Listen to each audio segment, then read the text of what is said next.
let's talk about saturation, man. So you just dropped consider EP or album?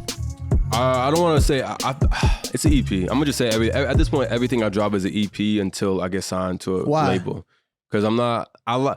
It's a mindset thing. Because I want to be like, I just dropped my first album. Go get that. You know what Nate, have that. You moment. know how Nate feels about the whole like album versus EP. It means that he doesn't think you took it serious enough. You didn't call it an album. Nah, none of that. I know you took it seriously. That's why I'm wondering why you're not calling the album.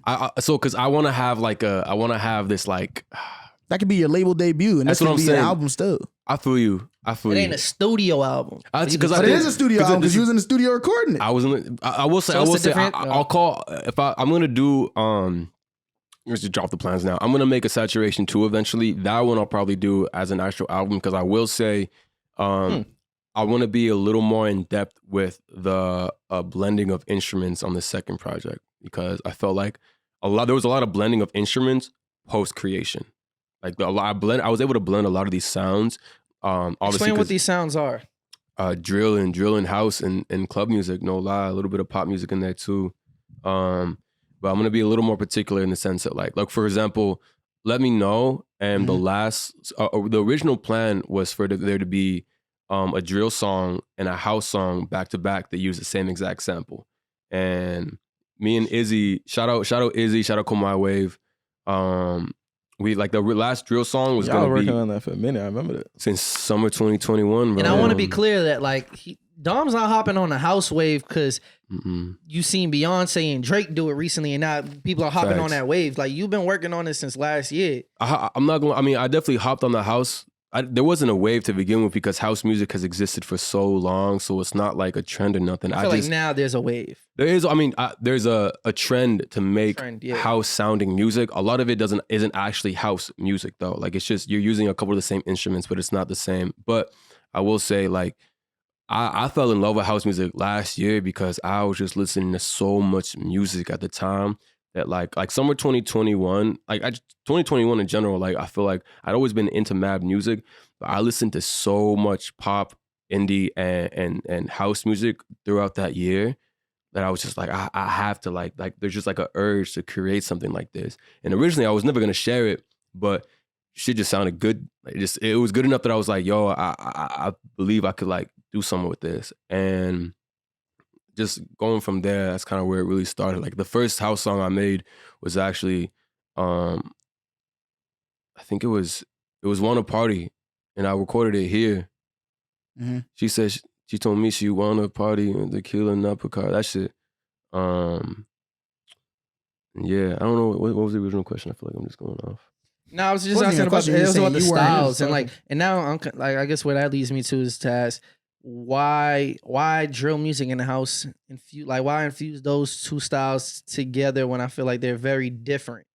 I feel like they give you different vibes, especially because drill music that's not how you use. I mean, I'll let you explain it. It kind of provoke the same feelings, nigga. Make niggas want to move and dance, nigga. Nah, but drill music is more aligned with like violence. I don't be want to dance when I hear in terms of the lyrics. We're talking about production right now. Ooh, yeah, but like just what we've seen in drill music, like. So when it comes to like, yeah, I hear what you're saying. Well, because like me as a human being, bro, like I've grown so much and like had to understand that like everything in this world has nuance. Like there's no piece of this universe doesn't have nuance. And for me, growing up, bro, like I'm Mexican. Like I identify heavy with my indigenous roots, but at the end of the day, I'm mestizo. So I'm literally a mutt. Like mestizo is like Latinos, and I don't even. We're gonna get into that another time, but like essentially it's Latinos, for lack of a better word, Latinos who are essentially mixes of indigenous Native Americans, Native South Americans, Black slaves who were brought over, and white people, colonizers. I'd rather you say that than call yourself a mutt, bro. Don't call yourself a mutt. I mean, at the end of the day, like I'm not actually. One time the shorty asked me if I was biracial, and I was like, I'm not biracial, but I have mad races in me, technically speaking. Biracial. Yeah, I don't. What? I said diracial. Diracial, triracial, quiracial, all that shit. Hi Rachel. Hi Rachel. Hi Rachel. Shout out Rachel. She do my hair. Rachel Glorious.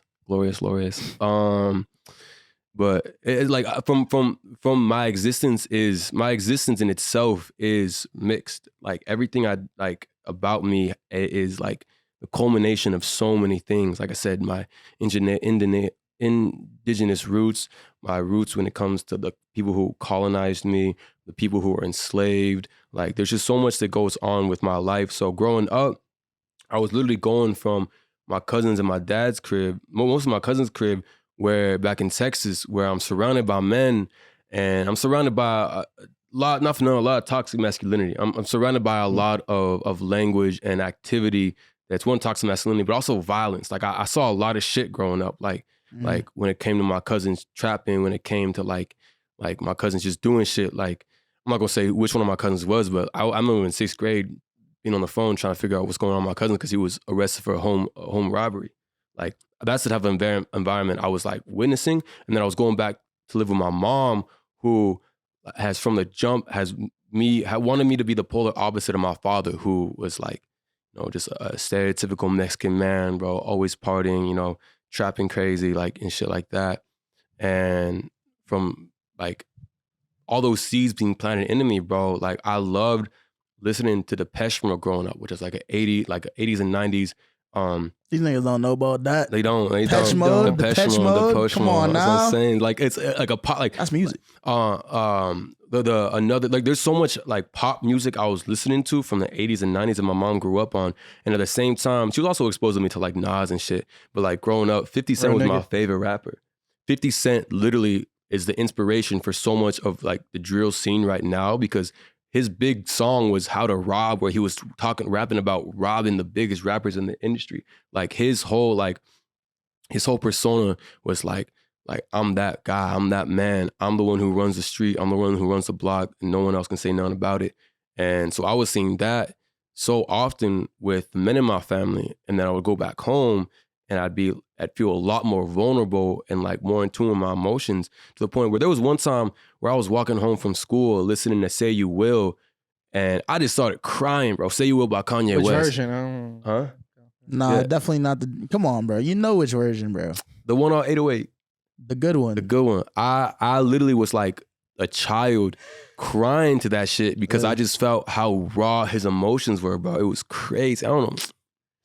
Just keep going, bro. Just let it rock, bro. Anyways, that's a good song. It is a great song. I think that's his best opening track. It definitely, I feel like that's one of his best albums in general. Like it's just so like emotionally raw that it was like, damn. But then the song that played right after it, bro, was Many Men by 50 Cent. I remember it so vividly because had tears in my eyes. And then I'm like, I feel like going and like destroying the world right now. Like I feel like when I heard Many Men, bro, I was like, I can't do it. But ever since like that, it's literally been my childhood. Like the duality of vulnerability and non-vulnerability, the reality of like being peaceful with my mom and like having her preach me peace and preach me love and positivity, to going back. And obviously, my cousins aren't terrible people, bro. Like there's so many great people in my family who just happened to make decisions to survive that ended up being violent decisions. So I'm seeing that, and then I'm going back home where I'm a lot safer with moms.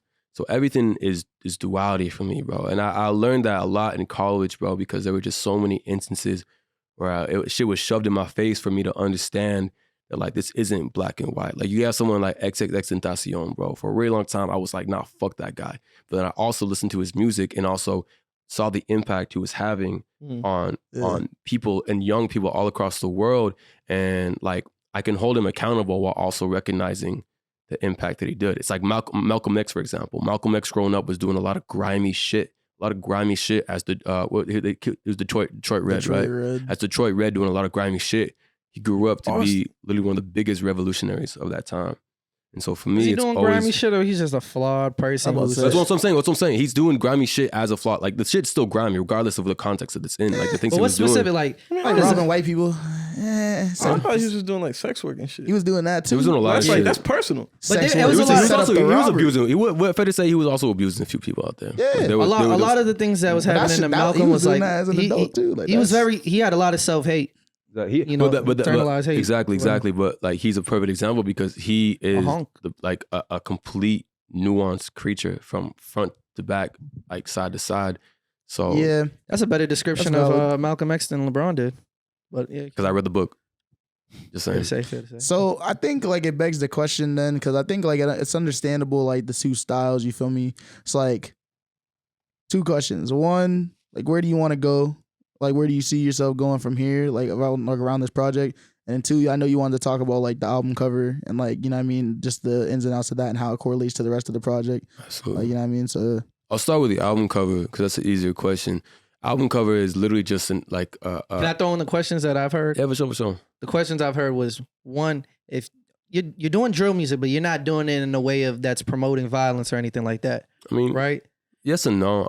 Even with the drill music, I'm like the duality's there because like on CC Chasing, bro, my line is I got a 41, my 41, and then I call it Jason, like Jason Tatum, bro. Like it takes one shot to kill you. That's it. But then on Funds, bro, I'm talking about my PTSD. I'm talking about the fact that like, even on Funds, bro, I talk about I'm sliding on my ops. I catch them like moss. They taking a loss, and then I start the verse was feeling traumatic and frantic, so I'm never static. Like I smoke to relax because I can't pass it.